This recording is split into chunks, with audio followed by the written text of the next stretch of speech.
According to Russian analysts, U.S. President Barack Obama is currently preparing for a civil war right here in America.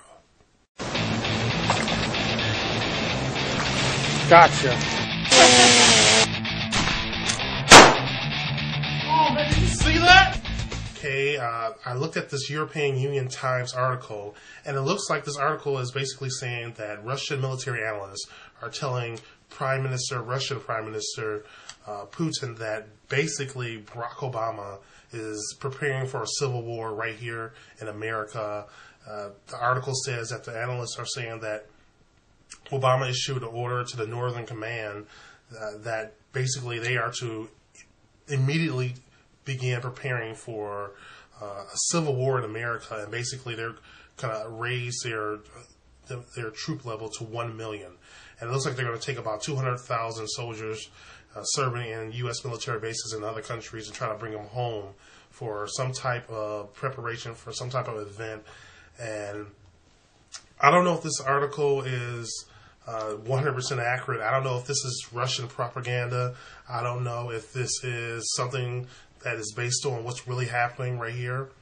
But it's some really scary stuff. Now, a lot of you guys say that a civil war is pretty much impossible because, how can you compete with body armor and tanks and helicopters and all that stuff? But a lot of you say that because you don't really understand what those things do, okay?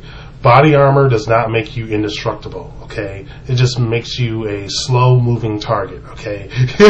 And tanks are more likely to cause more trouble than solve the problems, okay? Because if you're going after two insurgents with a big tank and you fire the main cannon, you're likely to take a building out. If you shoot the machine gun, you're more likely to have collateral damage, okay? I mean, if you destroy some guy's shop, destroy some couple's house, and kill some lady's little girl, I mean, even if you do kill the insurgents that you're originally chasing, chances are you're going to have more people trying to kill you because you went after them with a tank than you would if you just would have went after them without a tank. So, I mean, tanks obviously have their limits. Helicopters have their limits. These are all things that separate you from the other person in a way that's not really helpful when you're fighting an insurgency.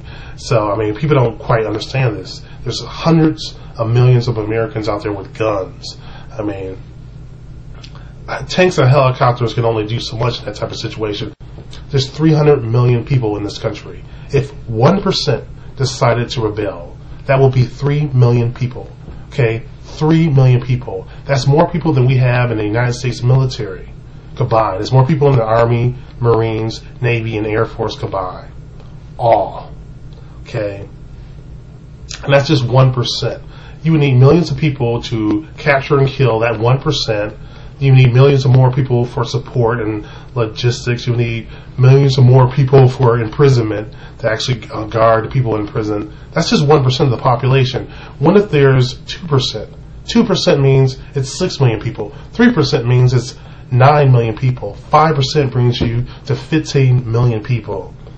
Think about it.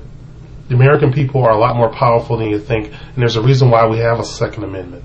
Because the people who pushed for the Second Amendment understood the importance of the American people having the ability to fight back. And another thing people don't realize when they talk about martial law and all this stuff and government takeover and all this stuff, they assume that everyone in the military and everyone in the police is going to go along with something that's unconstitutional.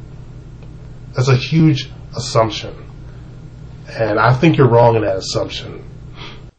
I think given what's happened in this country over the last 10 years and even what's happened over the last 2 or 3 years, I think we're reaching a boiling point, a point where people feel like they're being pushed. They're being pushed by the local government, the state governments with taxes, the federal government. They feel like the federal government no longer represents who they are and what they want. And they feel like, a lot of people feel like the government is selling them out and they're basically selling their kids' futures away, and people are getting angry, and there's a level of anger that is just right underneath the surface. And you're seeing Obama's approval ratings drop, but I feel like there's something else there. According to this report, the U.S. government is preparing for a possible civil war this winter. This winter. I've always hoped that there would be some type of intellectual movement or intellectual revolution like Gerald Celente has been talking about. But I fear that violence is definitely in this country's future. I don't want to see it happen, but again, I don't know if this is propaganda or whether this is something that's based in reality. What do you guys think? The bankers. There's been some really interesting events around the bankers. 3 events that display the public's wrath. One event involved some people breaking into this former CEO's house. This guy was the CEO of the Royal Bank of Scotland. They broke in his house and they destroyed his house, his car. This other event, 3 guys broke into a home of a former subprime lender, and they heard about 2 or 3 people. Third event, a guy was actually shot in the head. A Los Angeles attorney who represented failed subprime mortgage lenders. This guy was actually murdered. Now, my question to you guys is this.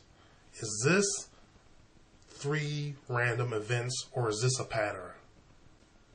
So here we have it, an article on a possible civil war right here in America. Do you think it's going to happen? And if it does happen, what are you doing to prepare for it? Please comment. I'm sure you're going to have something to say about it. Have a good day. Bye.